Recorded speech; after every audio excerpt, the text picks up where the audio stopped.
Hello दोस्तों, मैं मंगल चौहान आप सभी का अपने YouTube चैनल उद्देश्य कॉम्पिटिटिव क्लास में फिर से स्वागत करता हूं। मैं आज आप लोगों के लिए लाया हूं हिंदी की दूसरी क्लास। और हिंदी की दूसरी क्लास में हम लोग चर्चा करेंगे वर्णमाला पर। वर्णमाला को हम लोग अच्छे तरीके से पढ़ेंगे। वर्णमाला एक ऐसी टॉपिक है जिसमें बहुत ही इम्पोर्टेंट क्वेश्चन भरे पड़े हैं। और हम बता दें आपको कि वर्णमाला एक ऐसी टॉपिक है जिसमें मैक्सिमम 200 से अधिक क्वेश्चन छिपे हुए हैं। मैं आप लोगों से रिक्वेस्ट करता हूं कि मेरी यह क्लास को पूरा देखिएगा। तो चलिए हम लोग स्टार्ट करते हैं। वर्णमाला वर्णमाला की परिभाषा होती क्या है और इसको हम लोग समझ के कैसे पढ़ते हैं। तो वर्णमाला की परिभाषा क्या होती है, चलिए देखते हैं वर्णमाला की परिभाषा।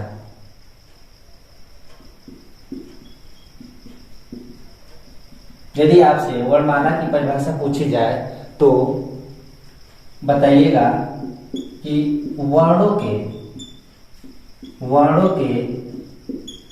व्यवस्थित क्रम को वर्णमाला कहते हैं। वर्णों के व्यवस्थित क्रम को वर्णमाला कहते हैं। इस व्यवस्थित क्रम पर थोड़ा सा ध्यान दीजिएगा। व्यवस्थित क्रम क्यों लिखा गया है? यदि हम व्यवस्थित क्रम नहीं लिखते तो क्या वर्णमाला की परिभाषा गलत हो जाती? तो हाँ भैया, वर्णमाला की परिभाषा गलत हो जाती। क्यों गलत हो जाती? तो इसका एक रीजन है। रीजन यह है कि यदि आपसे कह दिया जाए कि आपको कोई कार्य या फिर कोई कार्य दे दिया जाए, आपको दे दिया जाता है एक हार बनाना। आपको एक हार बनाना है, फूलों का हार। तो आप कैसे बनाओगे? एक एक फूल को सजाकर रखोगे, नंबर वाइज करके क्रमबद्ध तरीके से रखोगे, तब जाकर एक फूल का हार तैयार करोगे। तो सेम कंडीशन वर्णमाला की परिभाषा के साथ होती है। यदि आप वर्णों को सजाकर नहीं रखोगे तो उसे क्या कहते हैं, और सजा कर रखोगे तो उसे क्या कहते हैं? तो दोनों में अंतर है। तो ध्यान से देखिएगा। यदि हम कह दें कि वर्णों को क्रम से रखा जाए तो उसे क्या कहते हैं? तो उसे वर्णमाला कहते हैं। और यदि हम कह दें कि वर्णों को क्रम से न रखा जाए, तो उसे क्या कहते हैं? तो उसे भैया वर्ण समूह कहते हैं। क्या कहते हैं? वर्ण समूह कहते हैं। एग्जाम्पल में देखिएगा, जैसे अ आ इ उ और वर्णों को क्रम से न रखा जाए उसे वर्ण समूह कहते हैं। तो एग्जाम्पल देखिएगा, जैसे अ के बाद आप ओ लिख दीजिए, ओ के बाद आप उ लिख दीजिए और उ के बाद आप री लिख दीजिए। इन वर्णों को आप वर्ण समूह कहोगे और क्रमबद्ध तरीके से यदि वर्णों को रख दिया जाता है तो उन्हें आप क्या कहोगे? वर्णमाला कहोगे। तो वर्णों को क्रम से रखा जाए इसका मतलब, और वर्णों को क्रम से न रखा जाए इसका मतलब क्या होता है, समझ में आ गया होगा। और व्यवस्थित क्रम परिभाषा में क्यों लिखी जाती है यह भी समझ में आ गया होगा। तो चलिए हम लोग आगे बढ़ते हैं। इससे पहले आप लोग इसे लिख लीजिए कि वर्णमाला किसे कहते हैं। तो वर्णमाला की परिभाषा सिंपल भाषा में आप कह दीजिए कि वर्णों के व्यवस्थित क्रम को मत भूलिएगा, ठीक है, क्योंकि उस परिभाषा में व्यवस्थित क्रम ही सबसे इंपॉर्टेंट माना जाता है, ठीक है। तो चलिए हम लोग आगे बढ़ते हैं। आगे हम लोग पढ़ेंगे वर्ण के प्रकार। वर्ण के प्रकार कितने होते हैं भैया? वर्ण के प्रकार, वर्ण के प्रकार।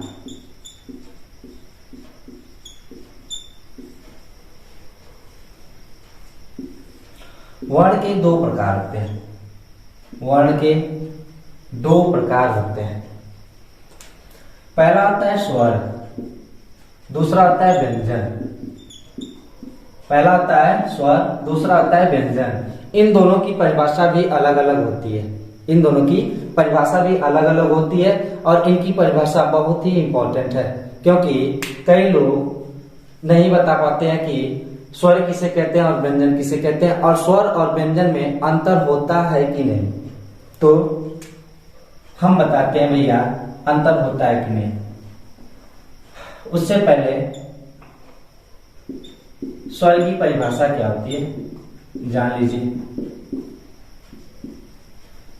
स्वर किसे कहते हैं? तो स्वर स्वतंत्र होते हैं। स्वर स्वतंत्र होते हैं। इनकी उच्चारण करने में हमें किसी अन्य वर्ण की आवश्यकता नहीं होती है। इसकी परिभाषा यदि आप लोग लिखना चाहें तो लिख सकते हैं कि यह स्वतंत्र होते हैं। यह स्वतंत्र होते हैं।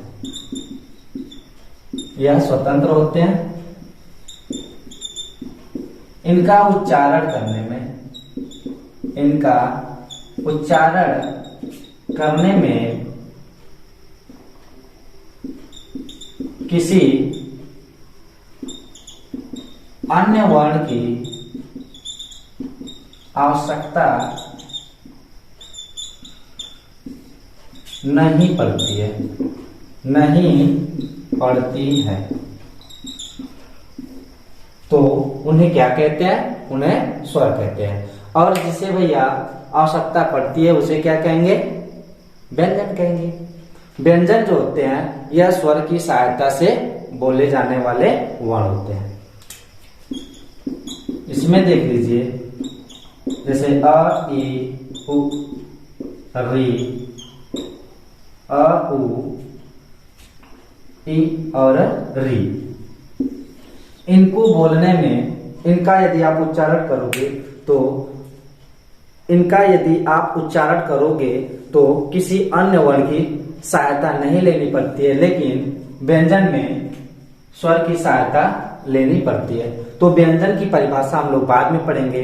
पहले आज हम लोग केवल स्वर के बारे में ही जानेंगे, ठीक है। तो स्वर की परिभाषा आप लोग लिख लीजिए कि स्वर किसे कहते हैं। तो स्वर स्वतंत्र होते हैं और इनका उच्चारण करने में किसी अन्य वर्ण की आवश्यकता नहीं पड़ती है, उन्हें स्वर कहते हैं। जैसे अ, ई, उ और री।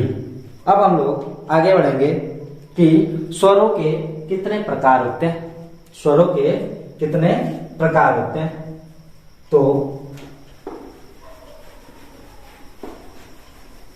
देखिएगा,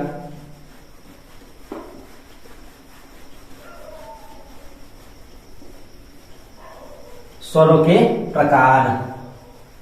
स्वरों के प्रकारों को हम लोग वर्गीकरण करके पढ़ेंगे। हेडिंग रहेगा स्वरों के प्रकार।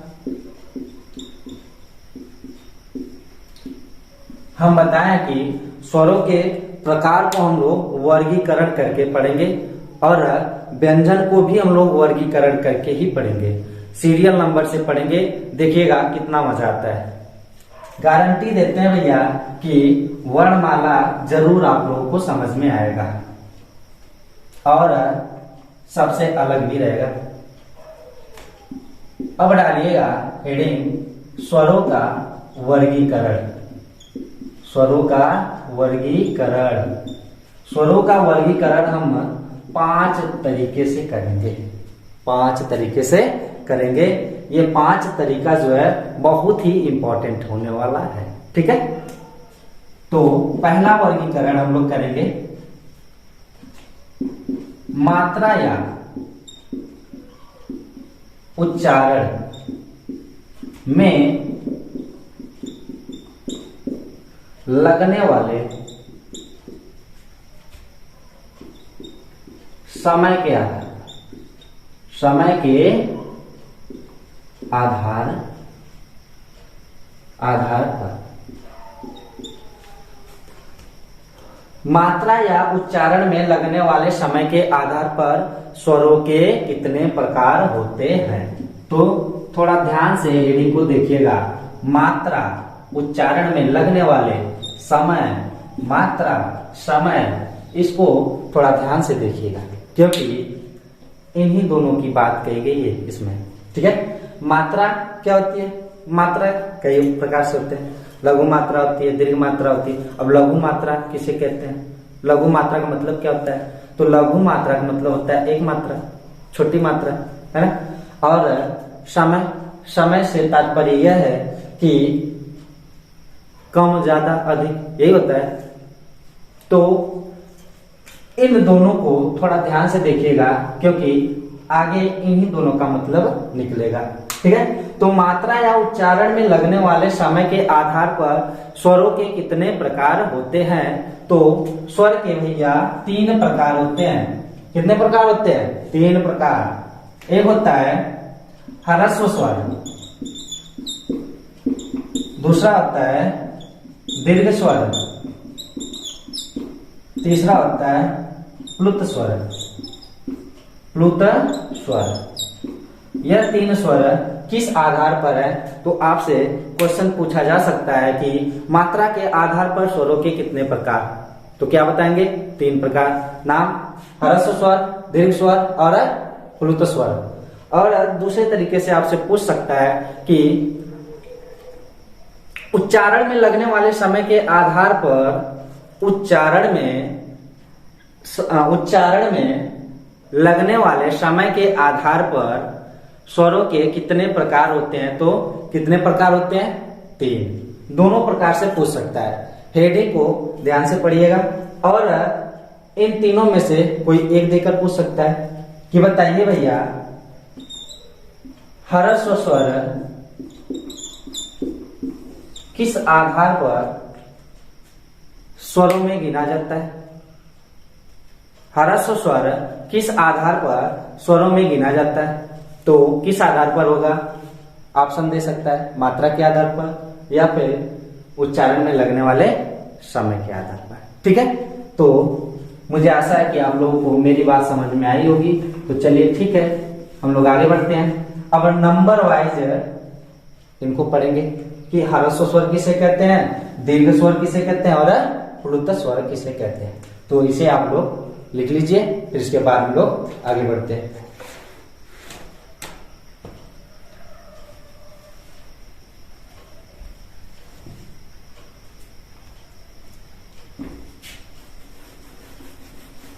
देखिएगा, ह्रस्व स्वर के भी अन्य नाम है। ह्रस्व स्वर को भी कई नामों से जाना जाता है। ह्रस्व स्वर को लघु स्वर या फिर छोटा स्वर या फिर इसे आप कह सकते हो एक मात्रिक स्वर। अब देखिएगा, एक मात्रिक मात्रा के आधार पर हुआ कि नहीं? एक मात्रिक मात्रा से मिल रहा है। अब देखिएगा, एक नाम और है मूल स्वर।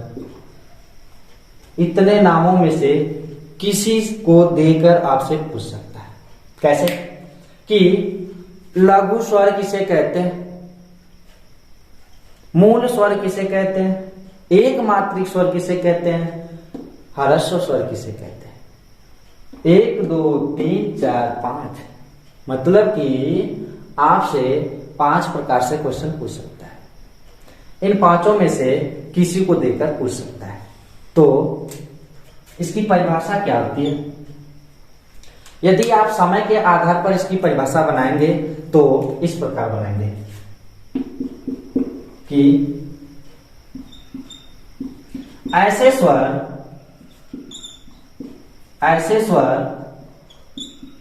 जिनका उच्चारण करने में कम समय लगे, कम से कम समय लगे। और मात्रा के आधार पर परिभाषा इसकी क्या बनाएंगे, दोनों प्रकार से बता रहे हैं, ध्यान से सुनिएगा। यदि मात्रा के आधार पर आपसे पूछ रहा है तो कैसे बताएंगे कि ऐसे स्वर जिनका उच्चारण करने में एक मात्रा का समय लगे। कितनी मात्रा का? एक मात्रा का समय लगे, उसे ह्रस्व स्वर या एक मात्रिक स्वर कहते हैं। ठीक है, तो अब नेक्स्ट क्वेश्चन आपसे क्या पूछ सकता है और क्या पूछेगा, तो देखिएगा नेक्स्ट क्वेश्चन आपसे यही पूछेगा कि ह्रस्व स्वर या एक मात्रिक स्वर या मूल स्वरों की संख्या कितनी होती है और वो होते कौन कौन से हैं। ठीक है, तो यदि हम आपसे पूछ लें कि हिंदी में मूल स्वरों की संख्या कितनी होती है तो तुरंत बताएंगे, लेकिन ये वहीं पर हम पूछ ले कि संस्कृत में मूल स्वरों की संख्या कितनी होती है तो बताइएगा।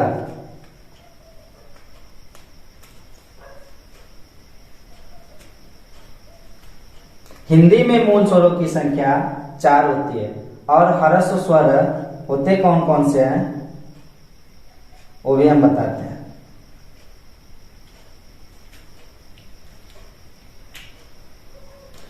संस्कृत में मूल स्वरों की संख्या भी 5 होती है, ना कि 4। अब 5 कौन कौन से होते हैं दिखाते हैं आपको।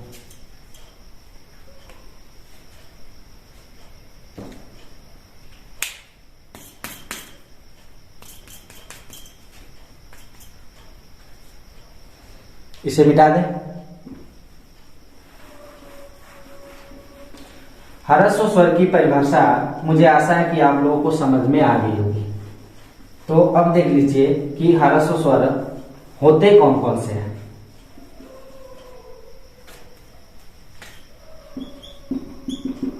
ह्रस्व स्वर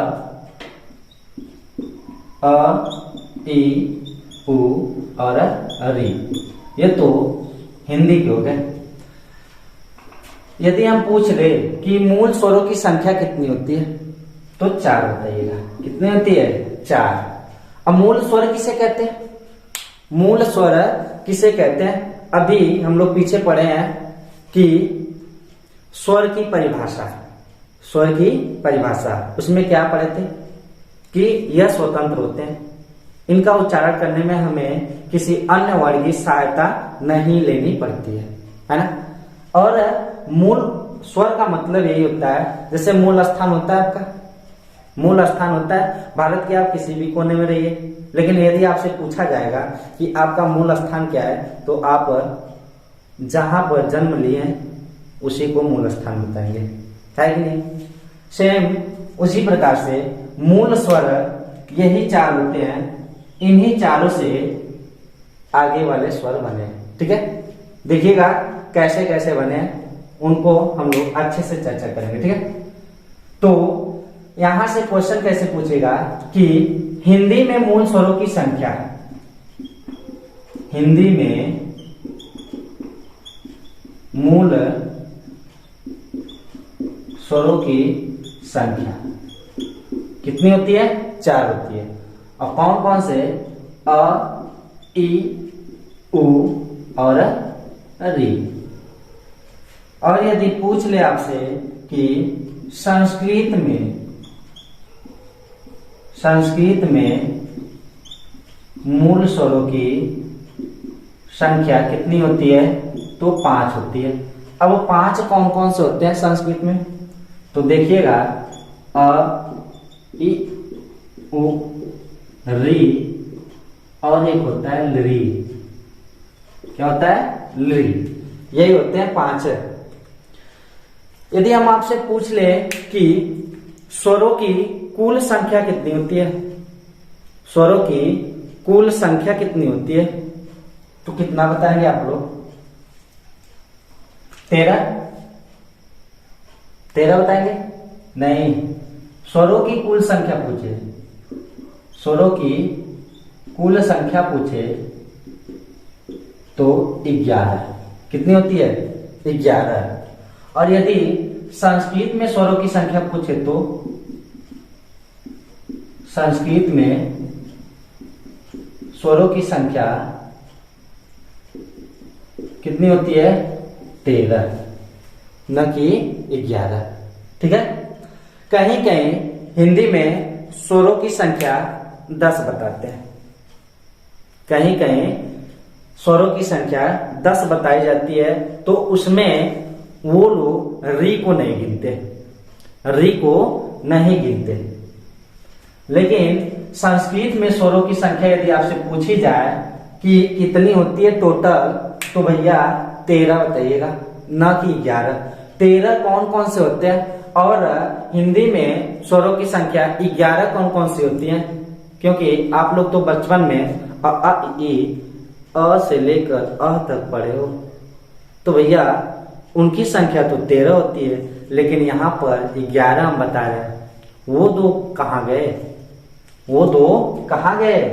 तो उन्हें स्वरों की संख्या में नहीं गिना जाता, उन्हें एक अन्य नाम दिया गया, उन्हें एक अन्य नाम दिया गया। उन्हें क्या कहा जाता है? तो देखिएगा, उन्हें भैया अयोगवाह कहा जाता है। उनका नाम क्या है? अयोगवाह। और उनकी संख्या कितनी है? 2। यदि आपसे क्वेश्चन पूछा जाए, क्वेश्चन पूछा जाता है कि अयोगवाह वर्णों की संख्या कितनी होती है, तो 2 बताइएगा। कितनी होती है? तो 2 बताइएगा, न कि 1, 5, 4, है ना। अयोगवाह होते कौन कौन से हैं? तो अंग और अह। कौन कौन से होते हैं? अंग और अह। इनकी संख्या कितनी होती है? 2। और इनकी परिभाषा क्या होती है? इन्हें क्यों स्वरों में नहीं गिना जाता? और ये करते क्या है? आखिरकार ये करते क्या है? तो इस पर हम चर्चा बाद में करेंगे।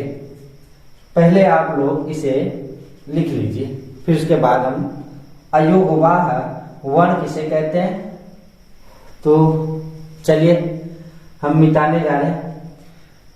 मिटाने से पहले एक बार हम लोग फिर से इसको देख लेते हैं कि ह्रस्व स्वर किसे कहते हैं, एक मात्रिक स्वर किसे कहते हैं और मूल स्वर किसे कहते हैं। ह्रस्व स्वर की परिभाषा क्या होती है? तो इसकी परिभाषा यह होती है कि ऐसे वर्ण या फिर ऐसे स्वर जिनका उच्चारण करने पर, ऐसे स्वर जिनका उच्चारण करने पर एक मात्रा का समय लगे या कम से कम समय लगे, उन्हें ह्रस्व स्वर कहते हैं। उनकी संख्या कितनी होती है? 4 होती है। उनकी संख्या कितनी होती है? तो 4 होती है। या फिर आपसे पूछ लिया जाए कि छोटा स्वर किसे कहते हैं, तो आप यही परिभाषा बताइएगा कि ऐसे स्वर जिनका उच्चारण करने पर कम से कम समय लगे या एक मात्रा का समय लगे, उन्हें छोटा स्वर या लघु स्वर या एक मात्रिक स्वर या मूल स्वर या ह्रस्व स्वर कहते हैं। ठीक है, तो चलिए अब आगे बढ़ते हैं।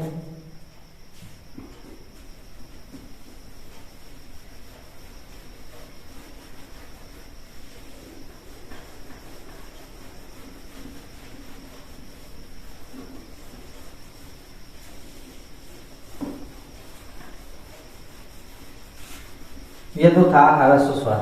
अब हम लोग पढ़ेंगे दीर्घ स्वर। दीर्घ स्वर बहुत ही इंपॉर्टेंट है। दीर्घ स्वर में से हम आपको कई क्वेश्चन बताएंगे और मुझे पूरी उम्मीद है कि दीर्घ स्वर में से जो जो हम क्वेश्चन बताने जा रहे हैं उसमें से कई लोगों को पता नहीं होगा।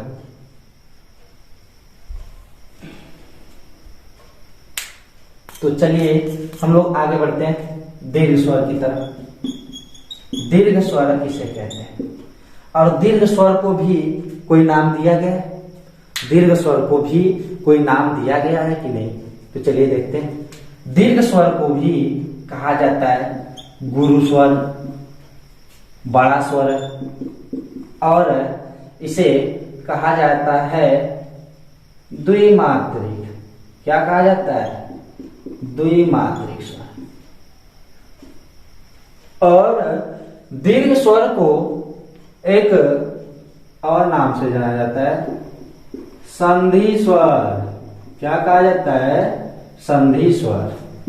यदि आपसे पूछा जाए कि संधि स्वर किसे कहते हैं और संधि स्वरों की संख्या कितनी होती है, तो कई लोग ऐसे होंगे जिनको पता नहीं होगा कि संधि स्वर की संख्या कितनी होती है।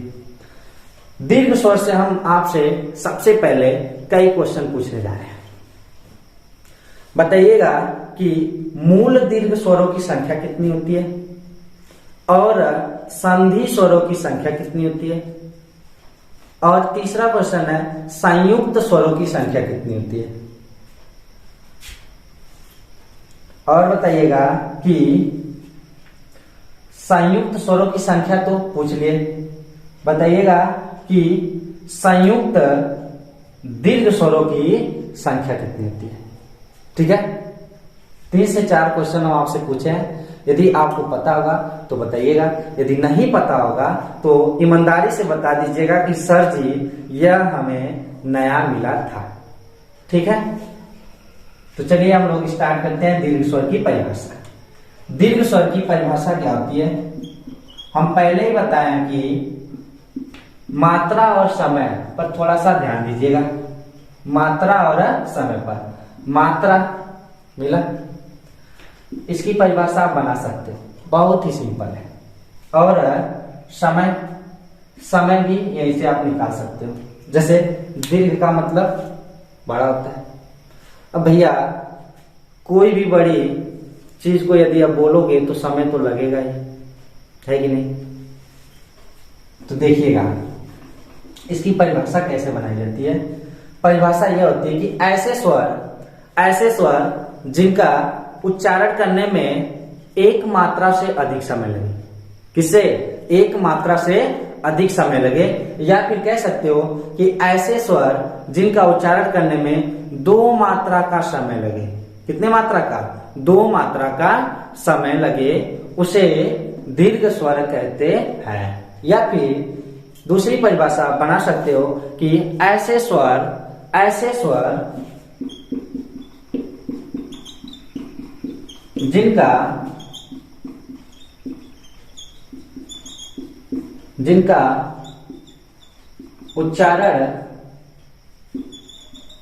जिनका उच्चारण करने पर ह्रस्व स्वर से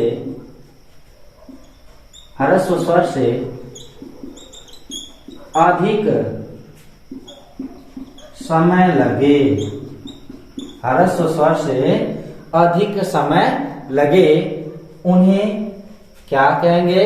दीर्घ स्वर कहेंगे। ठीक है, या फिर कह सकते हो ऐसे स्वर जिनका उच्चारण करने पर 2 मात्रा का समय लगे। कितने मात्रा का? 2 मात्रा का समय लगे, उसे दीर्घ स्वर कहोगे। ठीक है, तो परिभाषा समझ में आएगी नहीं? अब भैया संधि स्वर क्यों कहते हैं इसे संधि स्वर क्यों कहते हैं, तो इसे थोड़ा ध्यान से समझिएगा। तो परिभाषा पहले लिख लीजिए, परिभाषा लिख लीजिए, फिर उसके बाद हम लोग देखते हैं संधि स्वर की क्यों कहते हैं। हम आपसे पूछे थे कि मूल दीर्घ स्वर कौन कौन से होते हैं। मूल दीर्घ स्वर कौन कौन से होते हैं? दीर्घ का मतलब बड़ा, है ना। अब मूल का मतलब बताए थे, मूल स्वरों की संख्या, मूल स्वर होते कौन कौन से, है ना। तो देखिएगा संधि स्वर कैसे बनता है।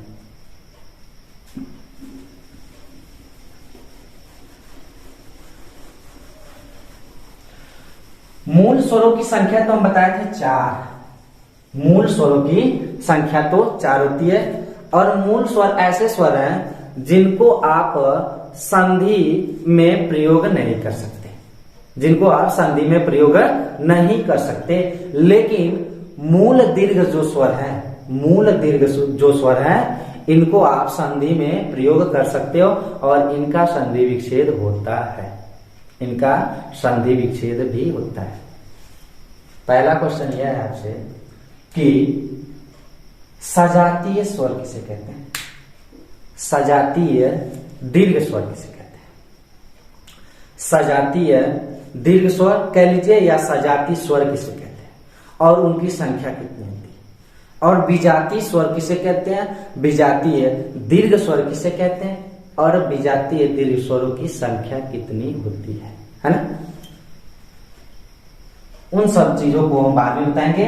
सबसे पहले तो आप देख लीजिए कि दीर्घ स्वरों की संख्या कितनी होती है। तो याद करने का सिंपल तरीका यह कि बताइएगा आप लोग कि मूल स्वरों की संख्या कितनी थी? 4। मूल स्वरों की संख्या 4 थी। तो टोटल स्वरों की संख्या कितनी थी? हिंदी में कुल स्वरों की संख्या कितनी है? 11। तो 11 में से यदि 4 घटा दोगे तो कितने बचेंगे? 7। यानी दीर्घ स्वरों की संख्या कितनी होती है?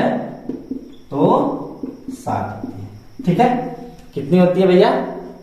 7। वो 7 कौन कौन से होते हैं तो लिख लीजिए, उन्हीं चारों को छोड़कर लिख लीजिए। आ, दीर्घी, दीर्घु और ए, ऐ, ओ, औ। ए, ऐ, ओ, औ, है ना? यही 7 होते हैं। दीर्घ स्वरों की संख्या 7 होती है। ठीक है, तो चलिए अब हम लोग क्वेश्चन की तरफ बढ़ते हैं। दीर्घ स्वर से इंपॉर्टेंट क्वेश्चन क्या बनते हैं उनको समझते हैं और इसे संधि स्वर क्यों कहा जाता है। तो देखिएगा, पहला क्वेश्चन है मूल दीर्घ स्वर।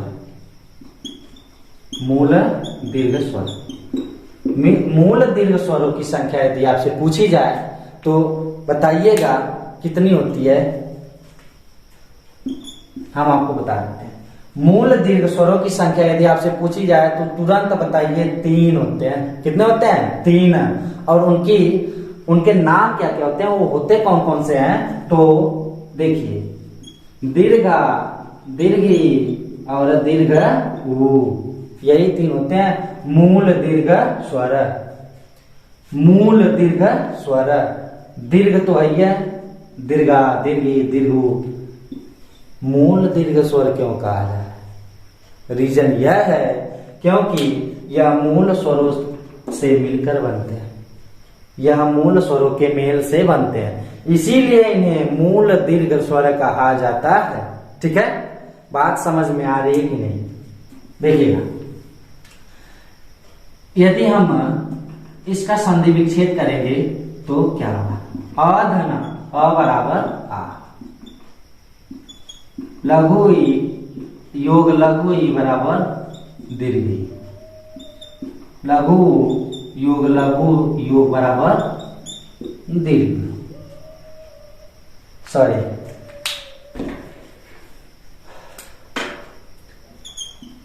ऊ धन ऊ बराबर दीर्घ है।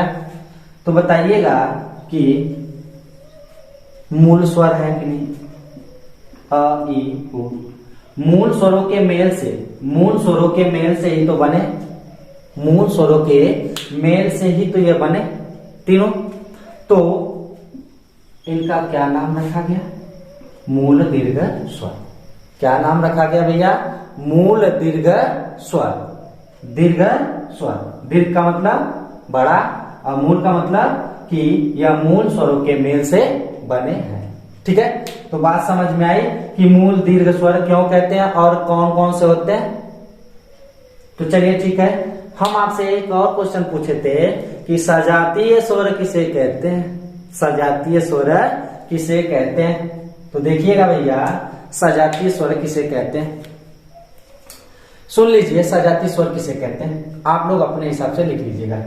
सजातीय स्वर का मतलब क्या होता है, सजातीय, सजातीय स्वर, सजातीय स्वर का मतलब होता है समान जाति। जो भैया समान जाति के मेल से बने हो उन्हें ही तो कहेंगे सजातीय स्वर। तो समान जाति से मिलकर यही तो 3 स्वर बने, है कि नहीं। समान जाति के स्वर से मिलकर ही तो ये बने हैं, तो इन्हें एक और नाम दिया गया, सजातीय स्वर। क्या कहा गया, सजातीय स्वर। तो 2 क्वेश्चन बने कि नहीं भैया। पहला क्वेश्चन, सजातीय स्वरों की संख्या 3 और उनके नाम, तो दीर्घा, दीर्घी, दीर्घ, ऊ। और दूसरा क्वेश्चन कि मूल दीर्घ स्वरों की संख्या 3 और उनके नाम, तो दीर्घा, दीर्घी और दीर्घ, ऊ। ठीक है। अब देखिएगा कि संयुक्त स्वरों की संख्या कितनी होती है और वो कौन कौन से होते हैं। ठीक है, तो सबसे पहले इसे आप लोग छाप लीजिए और उसके बाद हम देखते हैं कि संयुक्त स्वर कौन कौन से होते हैं। ठीक है, तो चलिए आगे बढ़ते हैं। संयुक्त स्वरों की संख्या और विजातीय स्वरों की संख्या, है ना।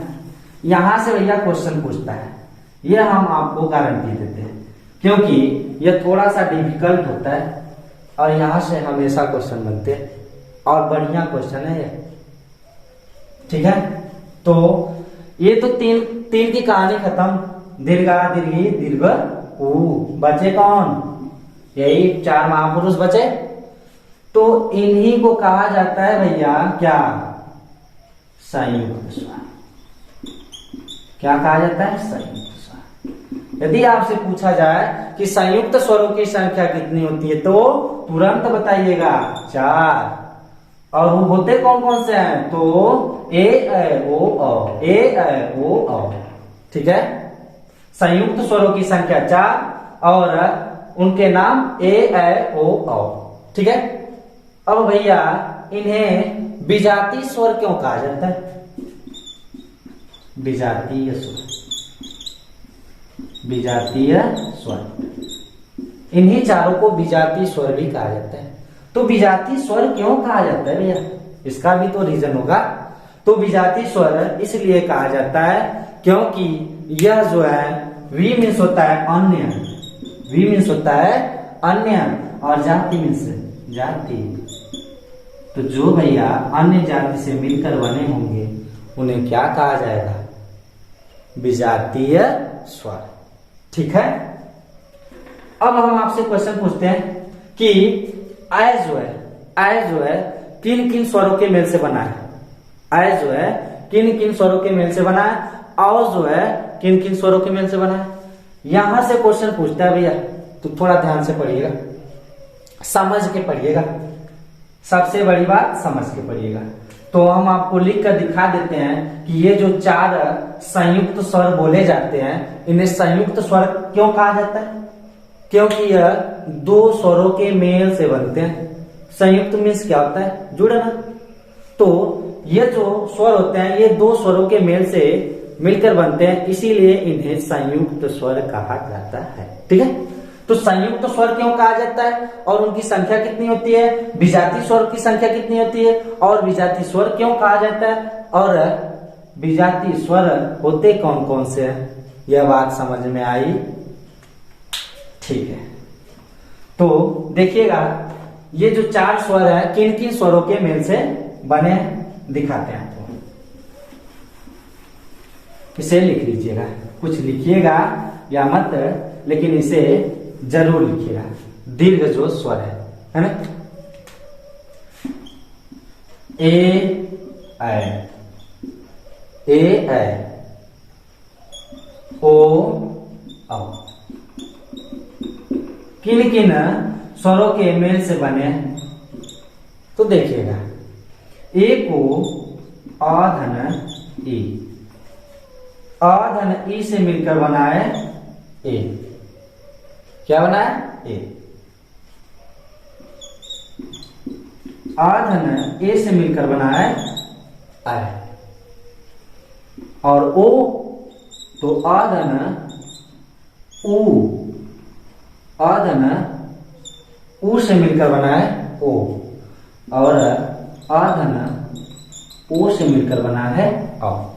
अब देखिएगा यह अ है और यह लघु ही है, दोनों एक ही जाति के हैं क्या? नहीं ना, यह दोनों अन्य जाति के हैं, इसीलिए इन्हें विजातीय स्वर कहा जाता है। और यह दो स्वरों के मेल से बन रहा है ना, यह दो स्वरों के मेल से बन रहा है ना, अ लघु ई दोनों स्वर है, दोनों स्वरों के मेल से बन रहा है कौन? ए, तो इसे संयुक्त स्वर कहते हैं। ठीक है, संयुक्त स्वर।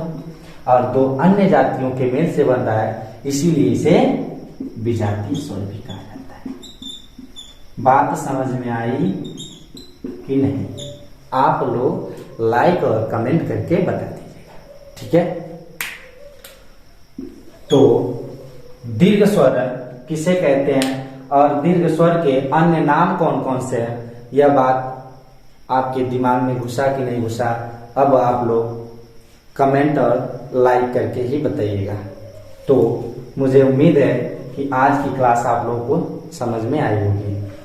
तो चलिए हम लोग एक बार फिर से आज हम लोगों ने क्या क्या पढ़ा है एक बार रिवाइज कर लेते हैं। आज हम लोग पढ़े यह कि वर्णमाला किसे कहते हैं, वर्णमाला किसे कहते हैं, वर्णमाला की परिभाषा क्या होती है। तो वर्णों के व्यवस्थित क्रम को वर्णमाला कहते हैं। व्यवस्थित क्रम जो शब्द लिखे थे वह क्यों लिखे थे, रीजन बताएं, समझ में आया कि नहीं, ये आप लोग बताइएगा। और हम लोग पढ़े कि वर्ण के कितने प्रकार होते हैं, तो वर्ण के दो प्रकार, एक होता है स्वर और एक होता है व्यंजन। स्वर किसे कहते हैं और व्यंजन किसे कहते हैं, तो स्वर हम बताएं कि यह स्वतंत्र होते हैं और इनका उच्चारण करने के लिए किसी अन्य वर्ण की सहायता नहीं लेनी पड़ती है, उन्हें ही स्वर कहते हैं। जैसे अ ई उ। और स्वरों की संख्या कितनी होती है, तो हिंदी में स्वरों की संख्या 11 बताए, और संस्कृत में यदि आपसे पूछा जाए कि स्वरों की संख्या कितनी होती है तो 13 होती है। और 13 कौन कौन से होते हैं हम बाद में बता देंगे, आज के लिए इतना ही। और हम लोग पढ़े हैं कि स्वरों के कितने प्रकार होते हैं, और स्वरों को हम बताएं कि हम स्वरों को वर्गीकरण के रूप में पढ़ेंगे। तो स्वरों का वर्गीकरण किया गया है, और पहला वर्गीकरण हम लोग पढ़ रहे थे क्या था कि मात्रा या उच्चारण में लगने वाले समय के आधार पर स्वरों के कितने प्रकार होते हैं। तो स्वरों के 3 प्रकार थे, किस आधार पर, मात्रा या उच्चारण में लगने वाले समय के आधार पर। पहले का नाम था ह्रस्व स्वर, और दूसरे का नाम था दीर्घ स्वर, और तीसरे का नाम था प्लुत स्वर। तो ह्रस्व स्वर हम पढ़े हैं और दीर्घ स्वर हम लोग पढ़े। तो मुझे उम्मीद है कि आज की क्लास आप लोगों को समझ में आई होगी। तो प्लीज आप लोग लाइक और कमेंट करके हमें बता दीजिएगा कि आपको समझ में आई है कि नहीं। तो आज के लिए इतना है, धन्यवाद।